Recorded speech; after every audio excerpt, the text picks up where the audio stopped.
If there is one skill that I'm hearing we could all get better at, especially with the pandemic, is how we handle ambiguity and change. Hi, you are listening to Dear Workplace by Innovators Box, where we untangle changes, trends, and challenges at work. I'm your host, Monica Kang, and today I'm excited to explore why ambiguity at work feels hard and how we can get better at dealing with it. Like our relationship with authenticity, which we explored in our last episode, our relationship with ambiguity has been at odds. From the moment we enter the world, we are praised for knowing the right answers and fast. Correct answers in school, having certainty about what you want in your career, being certain about how to negotiate that contract. Yeah, it's understandable why we got so much training in life to be certain and why we feel less familiar with ambiguity, change, and uncertainty. But it doesn't help that when things are ambiguous at work, the pressure, stress, and challenges could multiply. Sometimes things could get toxic at work. Innovation and creativity is about freedom. It's also about ambiguity. People, including myself, have a hard time dealing with ambiguity. Why? Because our lives are so structured. We have routines, we have people, loved ones, families, family members, and others in our lives that give us structure. What happens when all your structures fall apart or move away, or you no longer have those kind of structures? Well, I'm a big proponent of the soft skills area, which I think is really silly that we call them soft skills, because it's things that are very hard, like embracing ambiguity, dealing with different types of people, inspiring followership, I don't know, you name it, coaching people, dealing with conflict. Like none of these things are easy, and yet we call them soft skills. You know, and then there's also commonalities where people kind of want to, like I said, want to pitch into that common pot, are comfortable with the idea of a bit of ambiguity, but things manifest by doing them. I'm a fan of a phrase that in known systems, you kind of you know the outcome, but in chaotic systems, the best step is just to move and see how things react to it. When someone asks me, what exactly do you do? Much like when I was a child, what exactly is your favorite subject? This exactness and people's curiosity about that exactness is something that really bothers me, like what exactly do? I wear so many hats, and although to a lot of people it might look like, oh, you do this and do that. How do you do so many things? For me, they're all a part of each other, it's like one thing is connected to another. And I think that as a child, as a teenager, and later on as a professional, I had always told people that the world is volatile, uncertain, complex, and ambiguous. I resonate so much with these insights because growing up in both America and Asia, I was surrounded by structure and celebration for certainty. And the way I'd know it is because of how stressed out I felt when I was not certain what I wanted to do about certain things. When I realized I filled out the wrong paperwork to not get the visa to Shanghai in time to join my summer study abroad program, I felt both devastated and stupid for having missed that. When I realized my slide colors were not working well in the room lighting during my first keynote speaking event, I felt miserable. When I realized I wasn't sure why I was feeling depressed while working at a job I loved, I felt it was my fault for not being certain about what I was supposed to know. I'd give myself a hard time for not knowing, instead of wondering what I could do to make the most out of the new situation. Do you ever feel that way too? Alana Karen reminds me, yes. She is an award-winning tech leader, author, and speaker who hopes that more industries like tech embrace the importance of honing and practicing your core skills, like how you deal with ambiguity. The 20-year Google veteran has seen and done a lot, and she shares why looking back, learning how to navigate ambiguity will only be more important in the future of work. In tech, we tend to heavily value technical skills. And I think that is something that a person can build. And there's obviously a ton now of online training and both full-time programs, part-time programs, classes, self-led apps. So many ways you can learn that nowadays. But it is interesting that I feel like that stuff is only so useful, especially when you're dealing with some of what we were just talking about. Like, how do you hire differently than you've been hiring? How do you train people? How do you help them return from uncertainty into a world that still has some uncertainty, but it's different uncertainty, right? Like, all of these types of things are about dealing with people and processes are human created. So how do we build skills there? Well, that's a lot of actually trial and error and working through it with people. And again, to what we were talking about, paying attention when you're in rooms. How are people interacting with each other? There are also trainings in this. You can find ones on negotiation, dealing with conflict, etc. A lot of those will teach you core tools that are helpful, but it'll help you think a little differently. It'll help you maybe teach something that'll help you work through it, but it's going to be practice that gets you that real skill. And so I think if we could just tilt the balance a little bit and realize that it's a lot of that stuff that we're going to need, and we're going to have to continue to keep growing after this, I think that will benefit so many things in even how in normal times we were operating with each other. Practice, practice, practice. Ironically, our time during the pandemic gave us all a lot of that precious practice time. The key is how you continue to practice this skill even when everything feels certain and back to normal. We shouldn't need a crisis to hone our ambiguity skills. Furthermore, if we are open to exploring unknown paths, we have a higher chance of innovating and finding new paths for others. Andrew Nui, the Director of Innovation and Startups in Greater Peoria Economic Development Council, shares why reframing your mindset is key. One suggestion he has is to never stop asking questions. People, including myself, have a hard time dealing with ambiguity. Why? Because our lives are so structured. We have routines, we have people, loved ones, families, family members, and others in our lives that give us structure. What happens when all your structures fall apart or move away, or you no longer have those kind of structures? Do you have any sense of stability that will allow you to tackle, at least in one dimension, that ambiguity?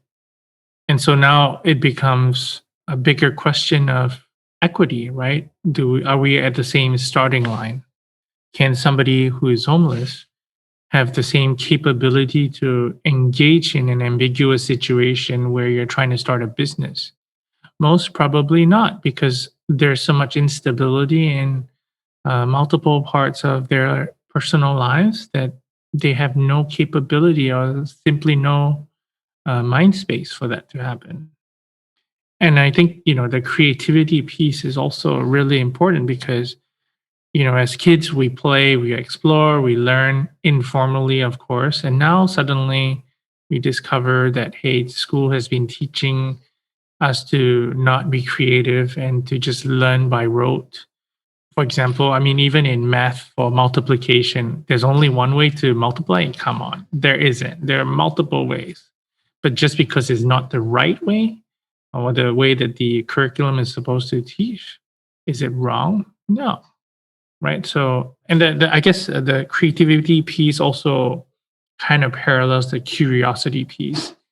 And so we've been also taught not to ask questions, right? How many times, if you think back to your childhood, how many times have your parents gotten upset with you because you keep asking why? I have not stopped asking why. And I don't think I would stop, because the moment you stop asking why, you're going to stop learning. I appreciated Andrew's humility in first recognizing why it feels hard to face ambiguity. And second, reminding us that this is not a one-time said and done skill. It's a skill where the more we practice, the more uncertainties we can gracefully handle. And doing so, especially in the workplace, is key, because even outside of the pandemic, the stress we feel around ambiguity happens all the time. When your colleague becomes harder to get a hold of, when your manager gave you a task but no clear guidelines on how to get it done, and when a client project requires new solutions that have not been done before. Creative problem solving is needed at every single moment along the way, but those moments become more enjoyable if we take the time to reframe how we think about ambiguity. One place to start is with these 3 steps. I came across this IDEO article, 3 Ways of Getting Comfortable with Ambiguity by Marta Harding, as I was researching for this episode. IDEO, the global design firm helping companies rethink innovation with design thinking, shares why we should embrace uncertainty, despite the discomfort associated with doing so. The 3 steps they suggest, though simple, are powerful, and I hope you'll give them a try. Number 1, plan to not know. What we don't know is less of a surprise if we plan to not know what we don't know. For example, not trying to know how my participants may react to my jokes prepares me for 3 scenarios instead of 1. A version where they resonate, one where they don't, and something else. 2. Shift from should to could. The language matters. Often, we feel that we have to show up a certain way, and that prevents us from exploring what we could do or what else is out there. 3. Change the context. If you are feeling stuck, find new input and change the context. This is why I step away from my screen for a brief break when I feel flustered or switch tasks if I feel stuck. We should also consider how complex and connected this world is. JP Gonzalez, one of the co-founders of Complexity Weekend, a weekend-long virtual hackathon that brings people to creatively solve global complex problems, shares why curiosity and play matters. In my experience, people who are interested in complexity are, they're a bit of the outsider in their own groups. They come together and they kind of have these common touchstones that they can refer to. It's like, oh, I'm interested in so-and-so's work. I'm interested, it's kind of the foundational texts of complexity. It's like Mandelbrot and, Doane Farmer's work, Jim Crutchfield's work back in the day with chaos theory. I'm referring to chaos and fractals a lot right now because I guess that's in my head. But, and then there's also commonalities where people kind of want to pitch into that common pot, are comfortable with the idea of a bit of ambiguity, but things manifest by doing them. I'm a fan of a phrase that in known systems, you kind of you know the outcome, but in chaotic systems, the best step is just to move and see how things react to it. So people are comfortable with creativity and play in a big way, which oftentimes in the scientific world isn't encouraged as much. So failure is expected in a lot of complexity research versus this strict hypothesis testing and So I think that's what a lot of the complexity community has to offer. Is it offers a space for people to come together, put ideas out there, see what sticks, and see what just goes wow, that was interesting and creative. Failure is expected in the research? Wow, that's kind of comforting to know that it's okay to fail along the way. JP's advice aligns very much to Andrew, Elena, and even to what the IDEO article speaks of. Which is yes, while ambiguity is uncomfortable, if we look at the macro lens of how normal that process is, why not celebrate it? Just like how no one would be upset at a toddler for not knowing how to run before crawling. Part of getting uncomfortable with ambiguity is recognizing where our starting ground is and simply moving forward from there. How does a day without meetings make you feel? How would a weekend feel without any agenda? My friend Sudhabi suggested that our own definition of what, where, and how we do what we do can often box or limit our thinking. I feel like, we grew up in a way in which we either look at the world in form of binaries. So, and the binaries are basically dividers. They're never connectors, right? You don't know how to dwell in between the binaries. You do not have an affinity to be in the in-between spaces because those are the uncertain, ambiguous spaces and people don't like fuzziness, right? And what happens in that process is that you start believing in a very reductionist way of looking at life. So anything to do with money is bad. A lot of people believe in that as well, right? Whereas if you have to have money, then, like Prabal was talking about it, that profit and purpose cannot be blended. That's what people believe. I feel, at least to me, being authentic is the most important thing. If you are not authentic to what you want, there is nothing which really can be clarified. Sudhabi Thakurate, co-founder of Depicenter Consulting, speaks about a key insight. When we are true to ourselves, exploring ambiguity feels a bit easier because we know what our grounding truths are. This is how I feel about the changes during the pandemic and how I guide my workflows as an entrepreneur. While I have no control over how many clients come to us or when or what solutions they may ask for, knowing what we can do today permits us to be more at ease and focus on providing the highest quality of work we can. So instead of worrying about when my participants will fill out a survey, I can focus on how I can design the survey process such that participants share their input as much as possible. The key is, whether it's a global phenomena like the pandemic or specific workplace ambiguity we feel in the office, change and uncertainty is certainly always there. And we all have the choice and opportunity to hone how to get better at it by practicing and listening. This is why now, when I face moments of unexpected changes, I no longer feel frustrated or overwhelmed. Yes, learning to embrace uncertainty can be a bit of a bummer, but in hindsight, it's just that the initial possibilities you had in mind had to change. And that's okay. So what about you? How are you looking forward to looking at change and ambiguity because of today's episode? Thanks for joining us today. This is Monica Kang, your host at Dear Workplace. I hope you enjoyed today's show. Thanks to our guests for your insights. Next, I'm eager to dive into a question we get asked often. Are leaders born or made? Bring your questions and thoughts. I'll see you next time. Oh hey, I'm Sarah No, a creative producer at Innovators Box, and I hope you're enjoying Dear Workplace. Ever since the world completely shifted, I've been living out the motto, your life is what you make it. Fun fact, I've been actively learning French through podcasts and Netflix shows. Mais oui. This show is brought together by our awesome team, producer Saren Oh, audio engineers Sam Lammert and Ravi Ladd, Kelly Gravo on marketing, website designer Akriti Pandy, graphic designer Monica Escobar, and Luke Helder on music.